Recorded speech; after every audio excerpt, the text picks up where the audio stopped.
Thanks, guys. You have your Bibles. Hope you do. Turn with me to Matthew chapter 23. And in just a moment, we're going to read a couple verses there in Matthew 23. I did my work at a very small Southern Baptist private liberal arts university over in Oklahoma Baptist University. It's like Ouachita, but where you get a real education.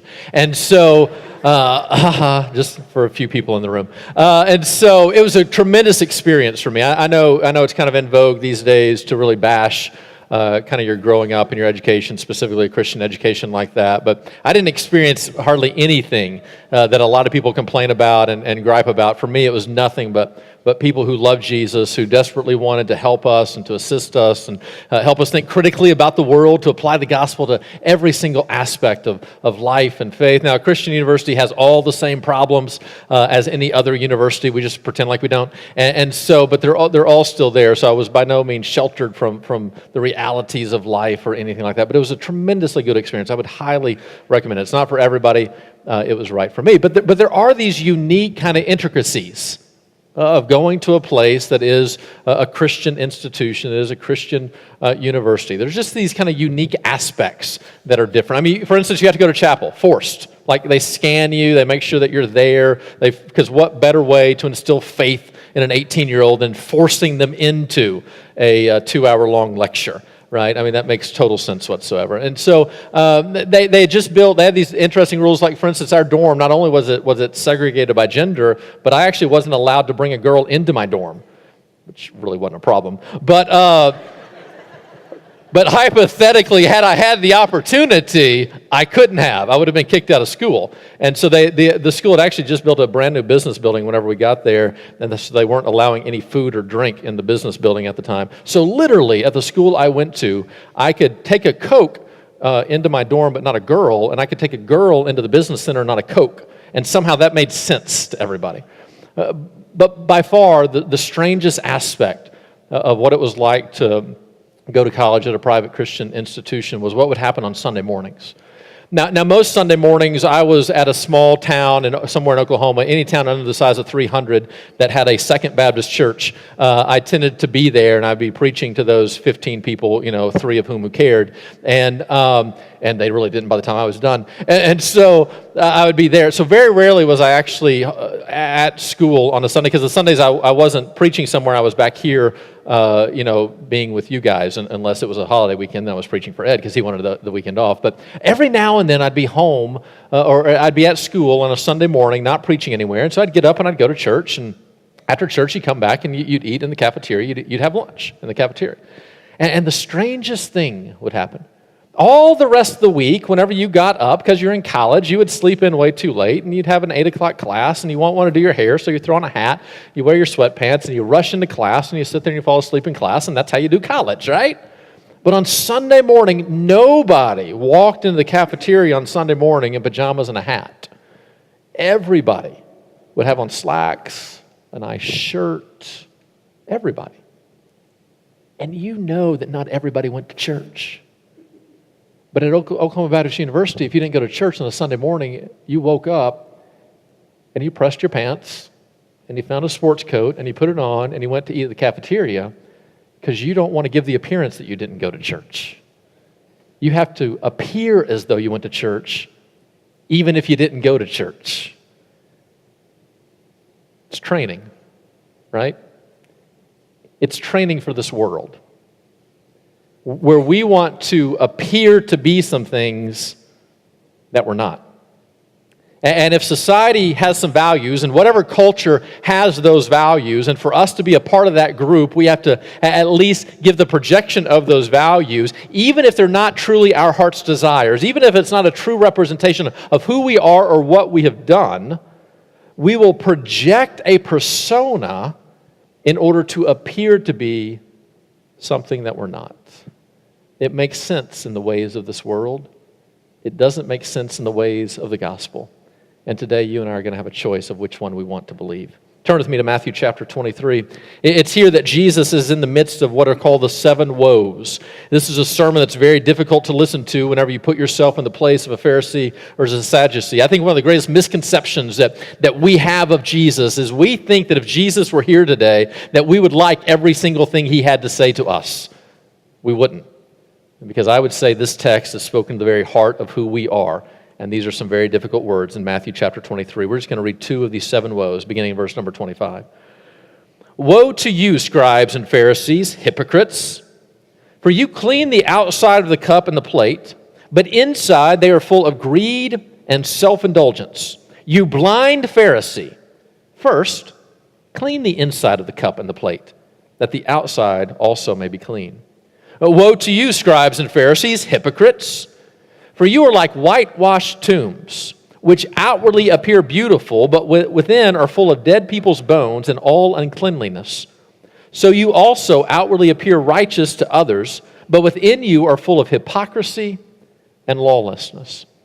We began a couple of weeks ago this series that we're calling The Home of the Afraid.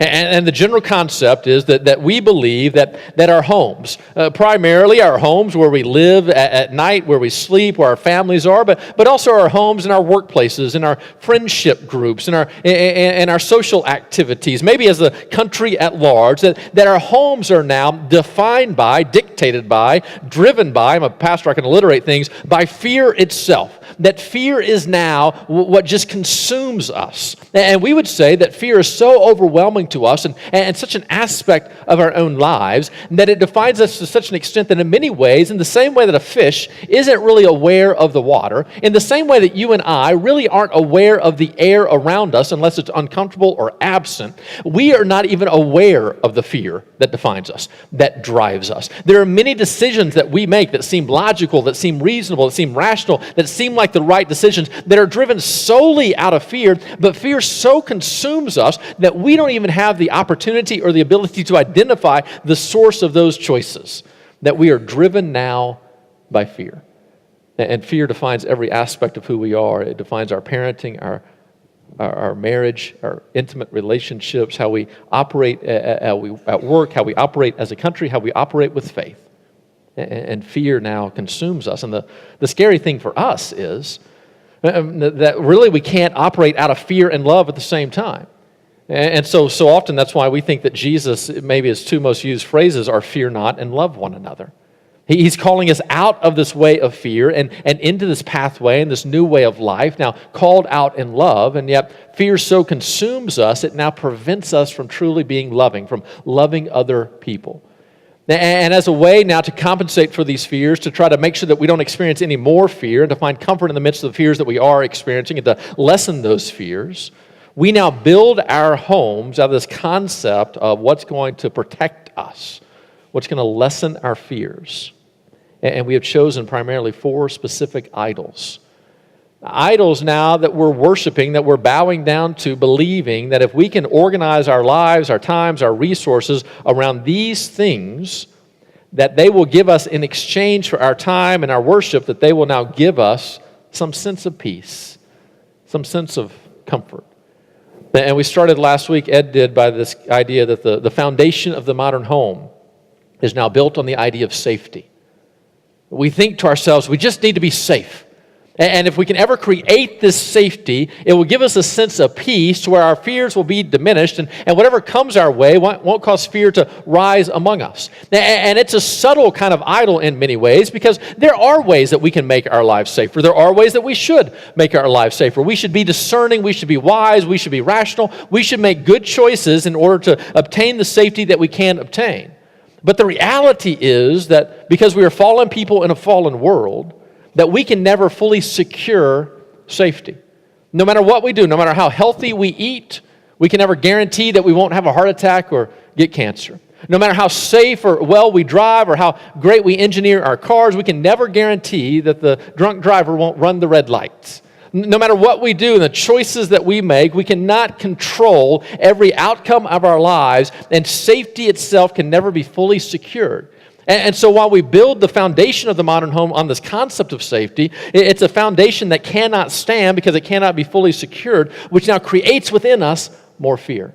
Not only does it not take away the fears that we already have, it now creates within us more fear. But we keep on building. And the roof that we now build our modern homes by, the second idol, is the roof of appearances. You and I believe that if we can keep up appearances, if we can project ourselves as strong, capable, knowledgeable, wise, powerful people, that will shoo off some of the things that threaten us, that will take the fears that we already have and lessen them to some extent, and that even though there is an inner turmoil that's going on, because we're projecting this strength, we think that we will find a sense of peace in the midst of this life. And yet it doesn't work. It doesn't work. Now, it makes total sense. We live in a survival of the fittest world. If you look what happened to this world when sin entered this world, and the whole food chain was created in many ways, and bloodshed began to take place, that murder began to happen. From the moment sin entered the world, we became a survival of the fittest world where the strongest survive. And so if you're an animal out on the prairie, you got to do everything you can to keep up with the pack, to appear strong, because if you begin to lag behind, there will be predators out on the horizon that's looking for the weak one in the midst of the group, and as soon as they can identify the weak one, they will come in, they will pounce, and they will attack. And what's true for animals is true for us. And so if within our office complex and within our work cubicles, we have to give the appearance of strength, of power, of capability. Because if we show any weakness, if we show any inability, the predator that might be our boss will swoop in and consume us. Survival of the fittest has trained us to do everything in our power to conceal any inadequacies, any weaknesses, any struggles, and to project now a persona that, whether it matches the reality or not, the important thing is the persona, that it matches what society values. And so we bow down to appearance. And this is the very thing that Jesus began to preach about. In Matthew 23, just a chapter earlier, we began the final week of the life of Jesus. The death, burial, and ultimately the resurrection of Jesus is going to take place. And he enters into Jerusalem in what we call Palm Sunday, and what we call the triumphal entry. And now the church has long gotten this wrong, because we think, oh, what a glorious day. Jesus comes in Jerusalem. All the town worships him. It's just a tremendous scene. And in part, that's right. But for the most part, it's not. For the most part, a majority of Jerusalem did not come out and welcome Jesus the way they should have. They didn't recognize that this was the Messiah, that this was the rightful King of Jesus. Instead, it is actually a sad crowd that kind of welcomes him in. The majority of the town overlooks it. Those that do come out and celebrate, some celebrate, but there are some naysayers to the side making fun of his disciples for Jesus now coming into his city. It was a gigantic miss. In that moment, the town had the opportunity to welcome Jesus into their presence, and they didn't do it. They missed what was going on. And this caused a great deal of turmoil in the life of Jesus. It was just a confirmation of what was about to take place. This city that ignored him was a city that was about to crucify him, and he knew it. So he came to town and he began to preach. He began to warn about what was going on. He cursed a fig tree as now a symbolic lesson of what was going on within the religion. He cleared out the money changers from the temple, now to show how they had turned religion into this institution about power, and not about the hearts of people. And all of this culminates now in a sermon that we would call the Seven Woes, in which he's speaking specifically to the Pharisees and the Sadducees, the religious power brokers of the day. And he begins to condemn them for how they have turned religion away from him and toward them. How they've now used religion as a way for their own power and esteem and to make life happen the way they want it to, instead of making the kingdom of God actually available to all people.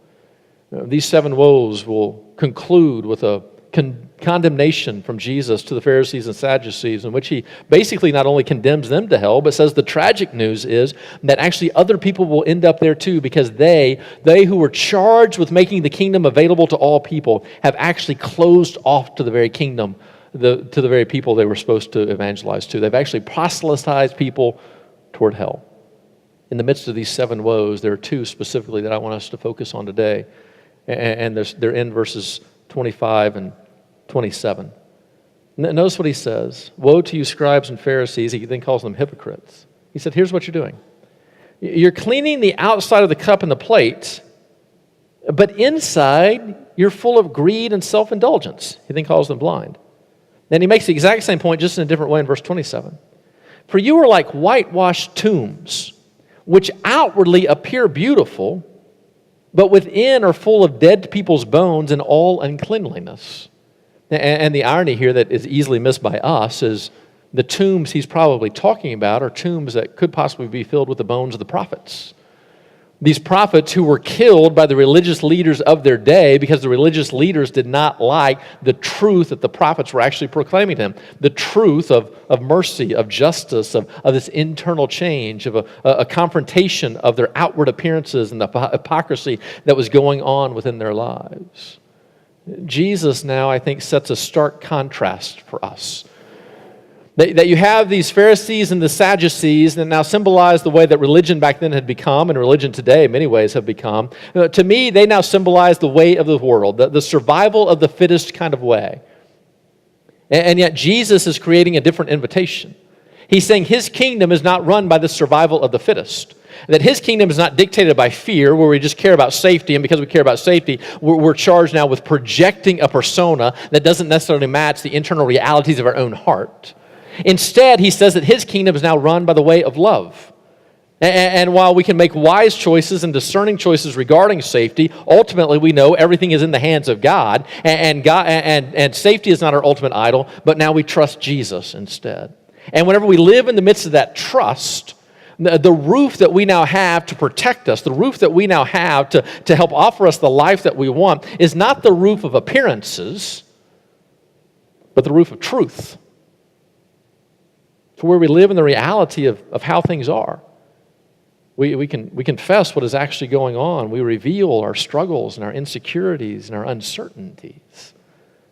And Jesus is now condemning these religious leaders for going the way of fear, and he's inviting them into this way of love. And he's doing it with a very difficult sermon, and yet that is the way of love. The way of love does not back down. It doesn't shy down from difficult words. Instead, in love and in grace, it calls people now into the truth. And yet these Pharisees would have nothing to do with it. And it's so easy for us to come in and condemn these Pharisees and say, how dare they? But truth be told, we choose their way every day. We choose the way of appearances over the way of truth every day. These appearances, there's a couple ways that they tend to happen. The first is just through the concept of denial. We're so afraid, with fear all around us, that we actually live in denial of who we actually are. We live in denial of the struggles that we have, of the insecurities that we have, of the uncertainties that we have. We live in denial of how our choices are now having negative consequences on the lives of other people. We just live in denial of that. And we think that we're pretty good people. We think in comparison to everybody else, we're pretty good. And living in denial, actually we want to distance ourselves to some extent away from Jesus, distance ourselves away from community, away from the church. We want to distance ourselves because Jesus has a penchant for calling people out of their denial. He has a penchant for saying, you're a sinner, and here's the problem. Here's what's wrong with you. And living in the midst of this denial, we don't want any part of that. And so we try to be really good people just all by ourselves. And the scary thing about that is, in this culture and in the society, people will applaud you for that. They will talk about how good you are and how much good you do and all the great things that are there, never knowing what's going on within your own hearts, never knowing the struggles that take place behind closed doors. And you can keep up this appearance of greatness, all in the midst of denial, never realizing what's actually going on. Another way to keep up appearances is the concept of deceit. And so in this picture, we know the true story. In denial, you may not even realize your own hypocrisy. You may not even be able to recognize it because you won't confront your own soul. You distance yourself from your own soul so that you can keep up a denial. But in deceit, you know what's going on. You know it. And yet you know that you won't be socially accepted in this. You know that you're putting yourself at risk, showing any weakness whatsoever. And so now you would begin to intentionally deceive people in projecting a persona that is not the true reality of who you are. So you lie to people. You exaggerate your strengths. You minimize your weaknesses. You blame others. You're never honest or transparent about what's really going on. You do everything in your power to keep up this outward projection of what other people will accept you to be. Now, the truth be told, internally, it's chaos. It's exhausting. It's a living hell.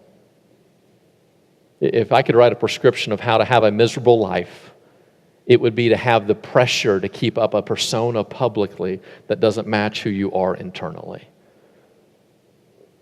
Because you're always going to be afraid that you're going to be found out.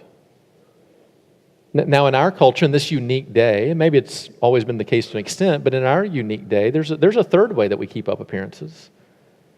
Generally, what we try to do is we try to project this persona of strength. Because strength is admired and it's recognized, and everybody else will bow down to the power. We think if we can just have the power, everything else will be okay. But there are times in which we recognize that we can't have the power, that we can't do it. And so in these moments, what we tend to do is project the persona of victimhood. If I can be the victim, then in this culture that appreciates victims and values victims, and rightfully so, we need to, but if I can be the victim, then that can, in a sly way, give me the power. And so you see it all the time. Something around the office is being discussed, and maybe something is said, and somebody goes, that hurt my feelings. Well, okay, your feelings are important. Okay, what was not true about that hurt your feelings? Well, truth isn't debated. The fact that my feelings have been hurt is now the ultimate trump card above all other things. And if you can appear as the victim, if you can place yourself as the victim, then in that moment you have this power. It's a manipulative way that we're trying to keep up appearances, and whenever we can't project an appearance of strength, we can project an appearance of victimhood, and in so doing, we can take the spotlight and shine it on to the insensitivity of other people and say, see, they're the ones that are the problems. They're the ones taking advantage of me. But it's all the same. Denial, deceit, victimhood, it's all the same. It's a way to project something in order to hide the realities of your own heart and soul. And yet Jesus says there is another way.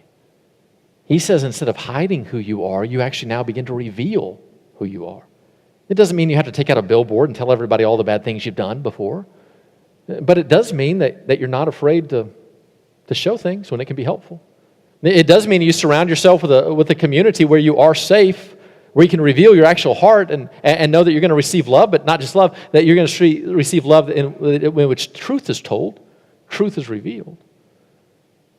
I was watching something yesterday. It was just this played out.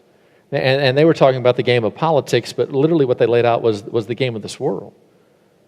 And what they said is the way of politics, but to me the way of this world is you admit nothing, you deny everything, and you counterattack. That's the way politics works. Both sides. Admit nothing, so never tell the truth. Deny everything, so even if people accuse you of the truth, don't accept it.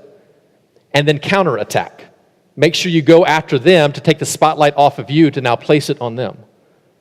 And yet notice the way of Jesus. The way of Jesus would be admit everything.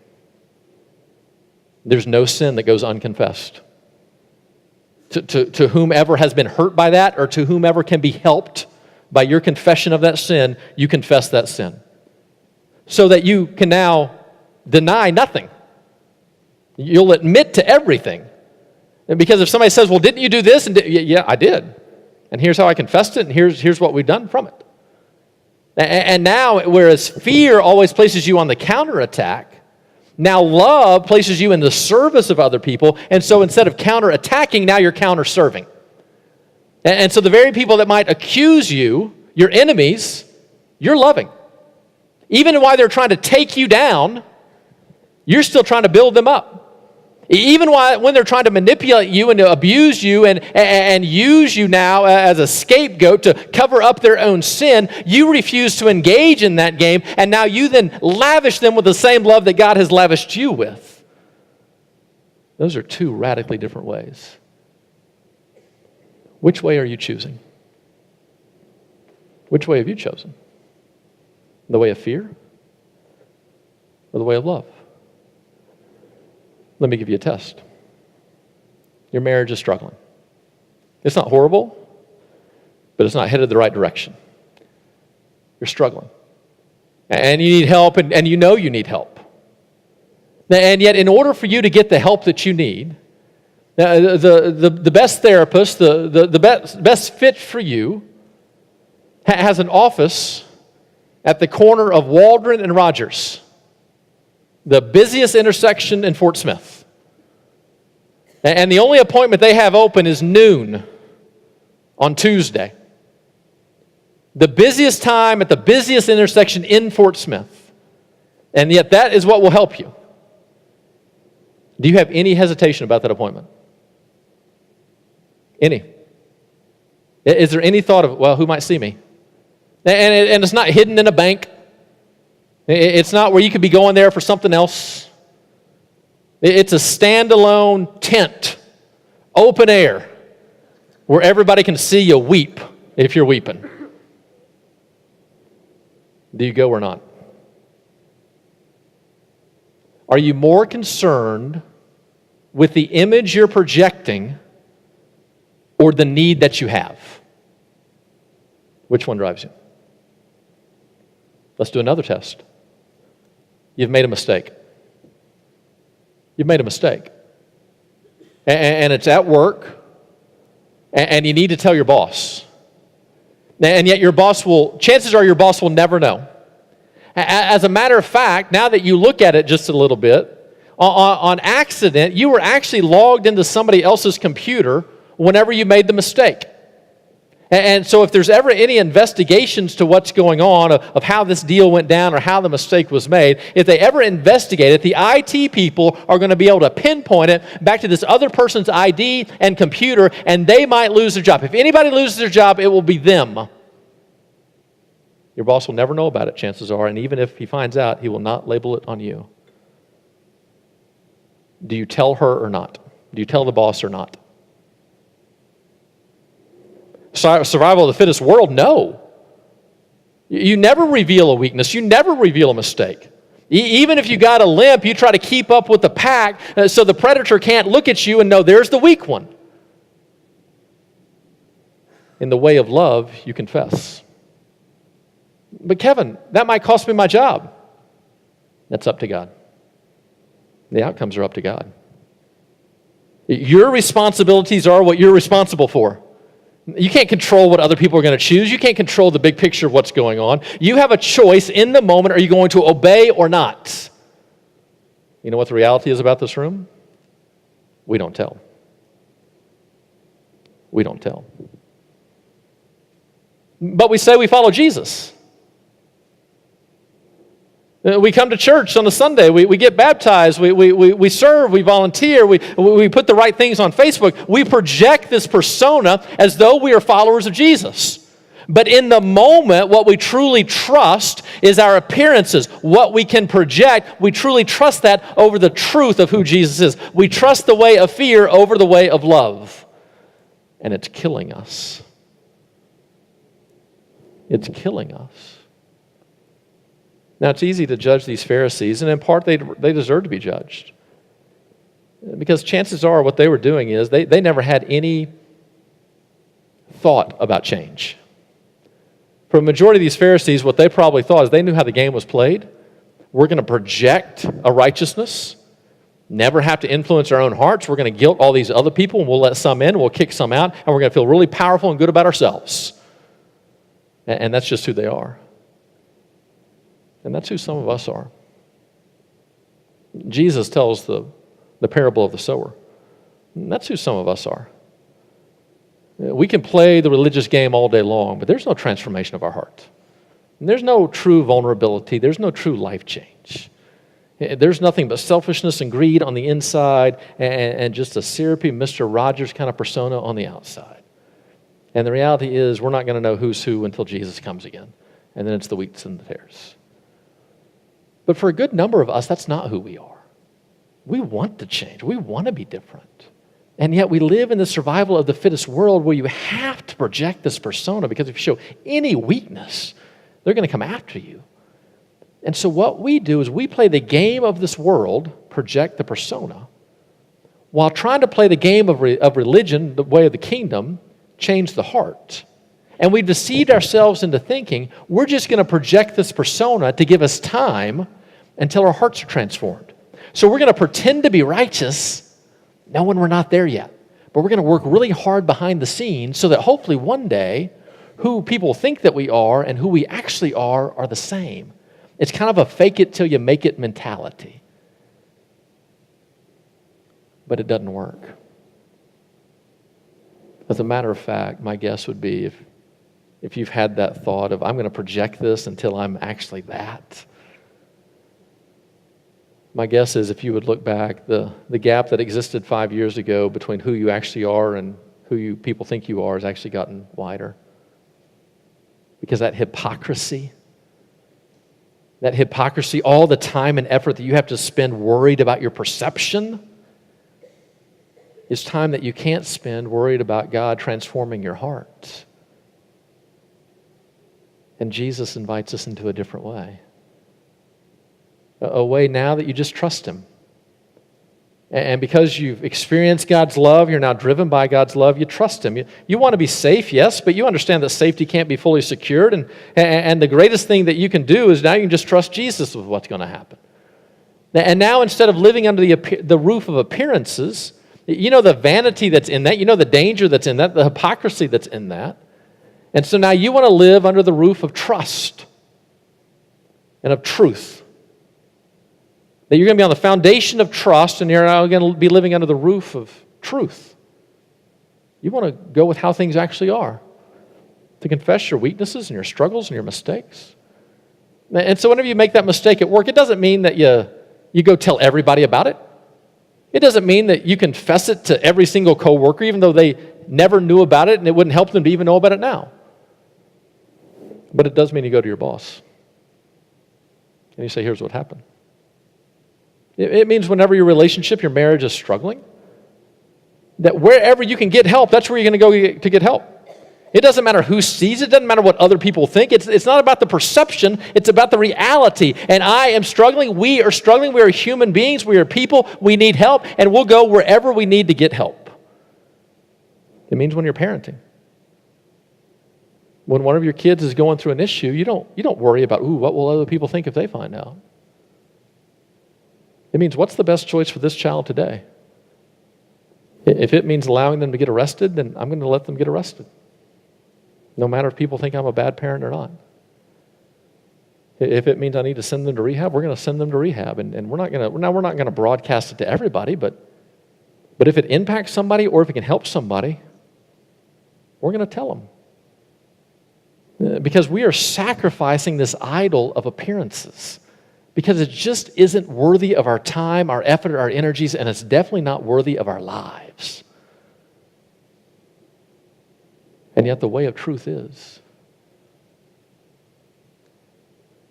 You know,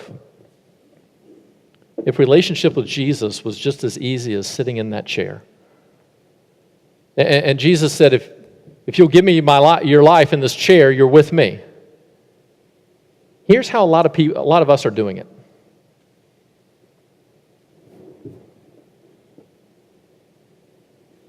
Is this good enough? Am I in? And we try to see how little of us we can actually give to God, how little of us we can actually have other people see about us, all in hopes that He'll change just a little bit of us and we can keep hidden the realities of who we are. But do you know what the truth of the gospel is? Jesus wants all of you. He wants all of you. And whoever is willing to sit down and say, Jesus, here I am. Here's where I've been. Here's what I've done. Here's what I've gone through. Here's what I'm struggling with right now. Here's what I'm not certain about. Here's where I need help. He not only will love, but He will change. But anybody who is not willing to give Him their all,